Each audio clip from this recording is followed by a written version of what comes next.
Assalamualaikum warahmatullahi wabarakatuh. Perkenalkan, nama saya Muhammad Ibnu Haritsa dengan NIM 10156122053. Pada video kali ini, saya akan menyelesaikan tugas video mata kuliah Strategi Pendidikan yang diampuh oleh Ibu dosen Zakiyah Al-Munawwarah, SPD, MPD.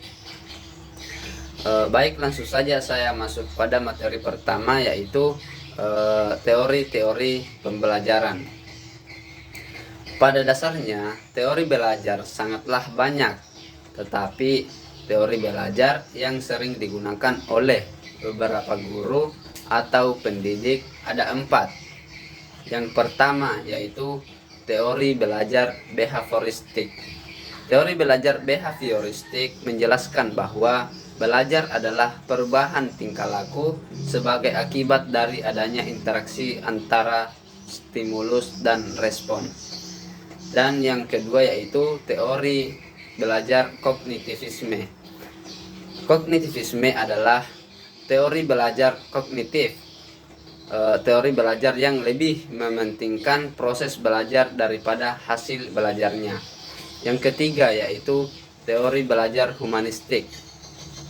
Teori belajar humanistik adalah salah satu teori pembelajaran yang dilandaskan pada psikologi manusia.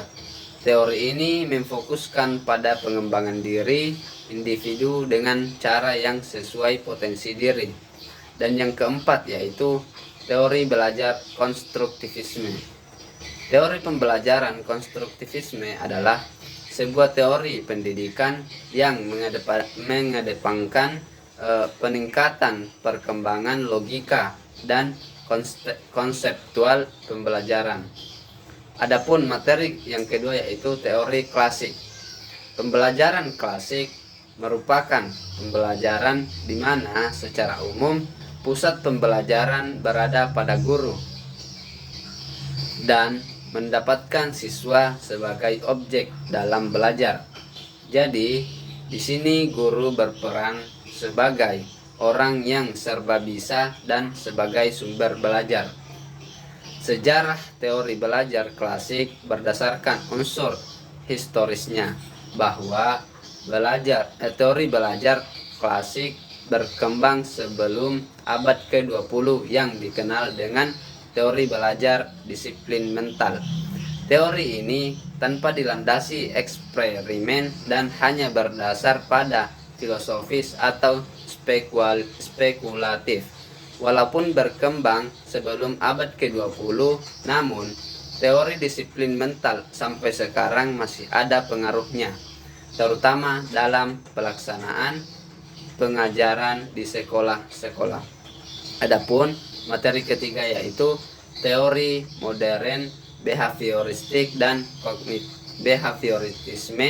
behaviorisme dan kognitif.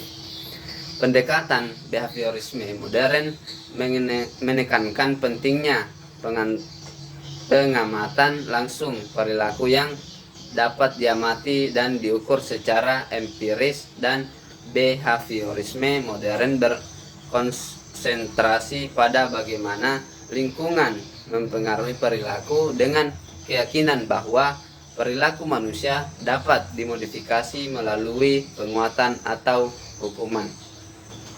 Pendekatan teori kognitif modern menyoroti peran proses mental dalam membentuk perilaku.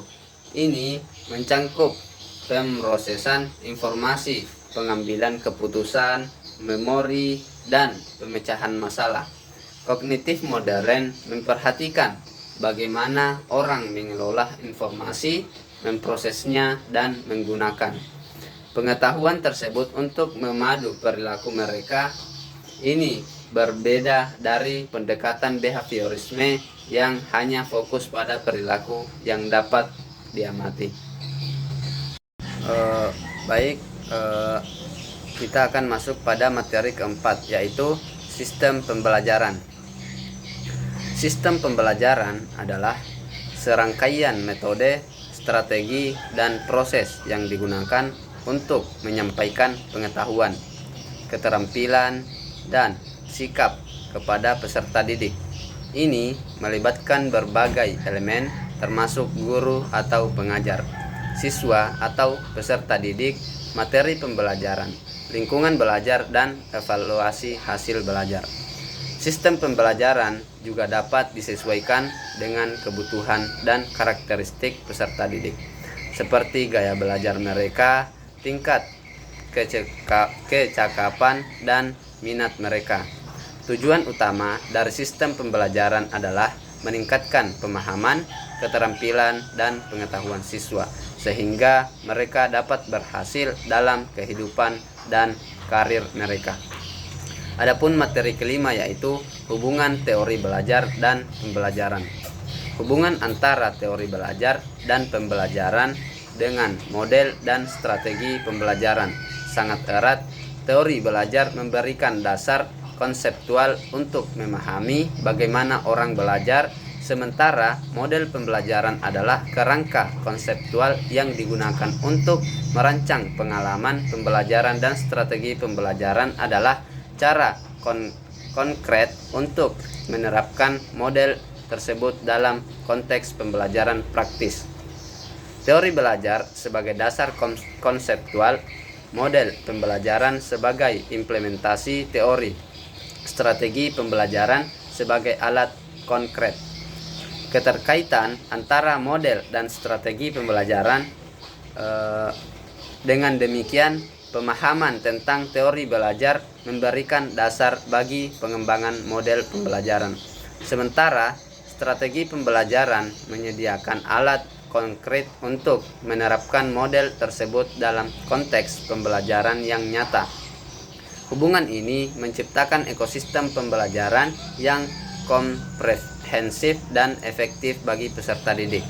Adapun materi keenam yaitu model-model strategi pembelajaran konstekstual. Strategi pembelajaran konstekstual adalah pendekatan yang menekankan pada pentingnya menyajikan materi pembelajaran dalam konteks yang relevan dan bermakna bagi siswa. Model-model strategi pembelajaran konstekstual berfokus pada bagaimana guru dapat merancang pengalaman belajar yang mendalam dan berarti bagi siswa.